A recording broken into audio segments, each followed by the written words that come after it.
당신의 비트코인은 안녕하십니까? 가상자산의 모든 뉴스 생방송 크립토투데이 시작합니다. 네, 안녕하세요. 안녕하세요. 저희가 처음으로 이렇게 둘이 함께 진행을 하게 됐습니다. 굉장히 신선한데요? 네, 김경수 소장님이 굉장히 바쁘시다면서요. 네, 오늘은 저희가 진행하도록 해보겠습니다. 네, 저희가 다양한 정보들 좀 준비를 했으니까요. 여러분도 오늘 쭉 함께 해주시기 바라겠고요. 그럼 본격적으로 저희 또 시작해 보도록 할까요? 네, 먼저 세계 주요 지수 확인해 보도록 하겠습니다. 네, 코스피 지수 0.80% 상승하면서 오늘 1600선을 지키고 있습니다. 강한 외국인들의 매도세가 있었지만 그래도 오늘장 잘 굳건히 지키고 있는 상황이고요. S&P 500 지수는 지난 블랙 먼데이를 극복하고 다시 한번 6% 반등하면서 연방은행의 조치로 인해서 2,500선을 마감을 지었습니다. 금 같은 경우에는 2%대 하락하면서 59,000원대 기록이 되고 있고요. 달러화는 1.14% 오르면서 1,242원 기록하고 있습니다. 국제유가는 현재 보합권 흐름세 28달러 기록하고 있는 상황에서 비트코인은 6% 상승한 5,300달러에 거래가 되고 있습니다. 반면에 점유율 같은 경우는 0.60% 쉬어가면서 63%대 기록하고 있네요. 네, 이렇게 꼼꼼히 확인하시면서 오늘 또 좋은 전략들 세워 나가보시기 바라겠고요. 자, 다음 글로벌 주요 소식 보도록 하겠습니다. 먼저 첫 번째 소식부터 좀 볼까요? 첫 번째 소식은 세계 증시가 일시 반등했다는 소식입니다. 어떤 이야기일까요? 네, 앞서 말씀드렸듯이 이제 전날 뉴욕 증시가 1987년 블랙 먼데이 이후 최악의 하루를 기록한 이후에 17일 세계 증시가 변동 장세 속의 반등 흐름을 보이고 있습니다. 이 영국과 프랑스, 독일 증시는 1.5%에서 3% 다시 한번 급등을 했고요. 유럽 증시 초반 항공과 여행 관련주들이 6.5% 급락하면서 오름폭을 반납을 했습니다. 앞서서 아시아 태평양 지수는 보합에 마감을 했지만 한국 코스피 지수는 2.4% 급락했고 이 필리핀 정부는 전 세계에서 처음으로 금융시장 거래를 중지시켰습니다. 이 전날 10% 가까이 폭락했던 호주 증시는 이날 5.9%가량 급반등하면서 2008년 10월 이후 최대 1일 오름폭을 기록을 했습니다. 네, 첫 번째 소식 이렇게 확인해 보시기 바라겠고요. 두 번째 소식도 보도록 하겠습니다. 자, 두 번째는 코로나19의 최대 피해는 운송과 또 여행업으로 미국 일자리 절반이 현재 위협받고 있다는 소식이네요. 큰일이네요. 그러게요. 네, 코로나19가 전 세계 중소기업 생산 활동을 멈추고 있죠. 네. 특히 많은 국가들이 전국 봉쇄에 나서면서 공장 가동을 중단한다는 자동차 업계 발표가 줄이고 있고 네. 또 푸조, 시트로엥, 또 복스홀, 오펠 브랜드를 소유하고 있는 프랑스 PSA는 이 유럽 내 모든 공장을 폐쇄한다고도 발표를 했습니다. 네. 이 무디스의 보고서에 따르면 특히 의류, 자동차, 부품, 교통, 게임, 여행, 숙박, 이 비식품, 소매업 업종 등 적어도 2,700만 개의 일자리가 코로나19의 큰 위험군에 속한다고 합니다. 이 교역과 자유로운 이동에 연관된 업종이 가장 직접적인 타격을 입으면서 이 자동차 생산도 공급망 충격에 노출된다고 하네요. 코로나19로 인해서 다양하게 피해가 또 속출되고 있는 것 같습니다. 자, 세 번째 소식도 저희 보도록 할게요. 세 번째 소식은 미국 상원에서 경기 부양 예산을 923조 원으로 대폭 확대할 것을 현재 요청했다라는 소식입니다. 네, 미국 상원은 하원이 통과시킨 코로나19 관련해서 이 경기 부양 법안 규모를 대폭 확대하자고 요청을 했습니다. 네. 이 법안 규모를 7,500달러, 그러니까 약 하나로 923조 원으로 확대할 것을 촉구했다고 로이터 통신이 보도했다고 하네요. 네, 자 다음 소식도 볼게요. 아마존이 코로나19로 온라인 주문이 급증해서 10만 명 규모의 채용 계획을 발표했다라고 소식을 또 전했습니다. 네, 아마존닷컴은요, 이 코로나19 확산으로 많은 소비자들이 인터넷 구매에 몰리면서 온라인 주문이 급증하면서 이 미국 내 창고와 배송을 담당할 인력이 10만 명을 채용할 것이라고 밝혔네요. 그만큼 많은 사람들이 또 주문을 하고 있다는 소식인 거니까 네, 이걸 또 여러분도 알아두시면 좋을 것 같습니다. 다음 소식도 좀 볼까요?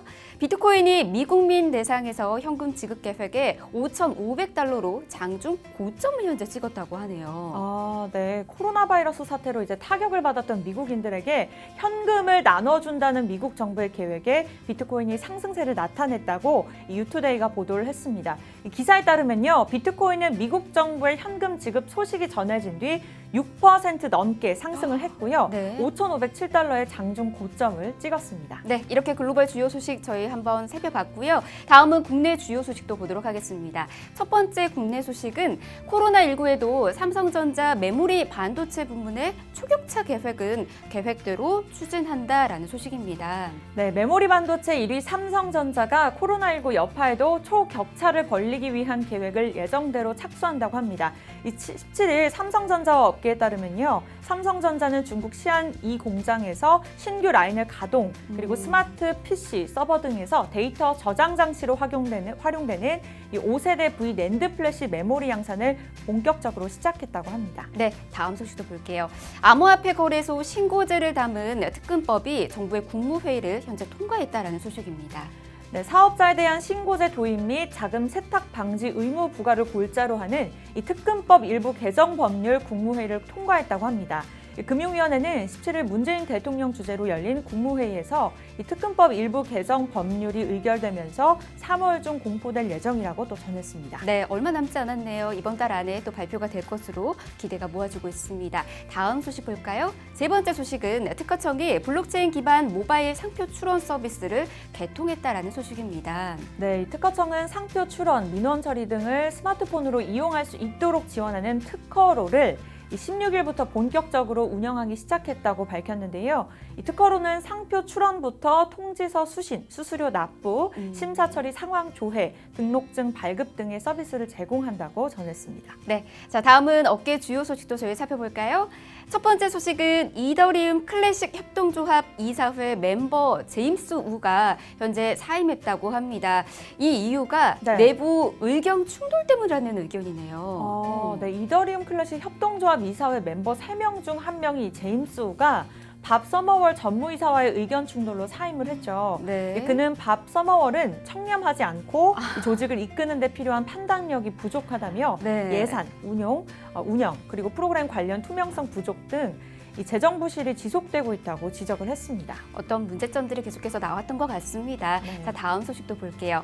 이더CC에 참가한 확진자가 18명으로 늘었다고 합니다. 네, 어떡해요? 지난 3일에서 5일 이 프랑스 파리에서 진행된 이더리움 커뮤니티 컨퍼런스 참가자 중에 이 코로나19 확진자가 18명으로 늘었습니다.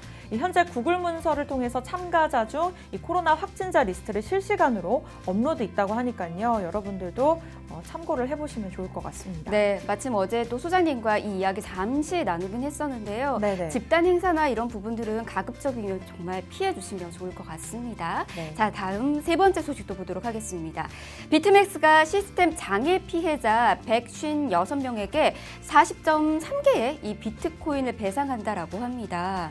네, 지난 13일에 시스템 네. 장애로 인해 피해를 입은 156명의 트레이더들에게 총 40.3 비트코인을 배상했다고 또 전했죠. 네, 여러분도 참고하시고요. 다음 소식은 이더리움 재단에서 이더 2.0 개발 현황을 또 발표했다는 소식입니다. 네, 해당 공지에 따르면요. 이더리움 재단은 지난주 멀티 클라이언트 테스트넷을 대상으로 이더리움 2.0 버전 0.12를 출시 완료를 했습니다. 네, 다음 소식도 좀 볼까요? 블록체인 미디어 리서치에 따르면 비트코인의 변동성이 급속 확대되면서 2017년 수준이라는 소식을 또 전했다라고 하네요. 자, 이렇게 업계 주요 소식 저희 전해드렸고요. 다음은 크립토 말말말로 이어가 보도록 하겠습니다. 자, 첫 번째 말은요. 노보그라츠가 비트코인 폭락이 대규모 사업을 최소 12개월 지연시켰다는 의견을 밝혔습니다.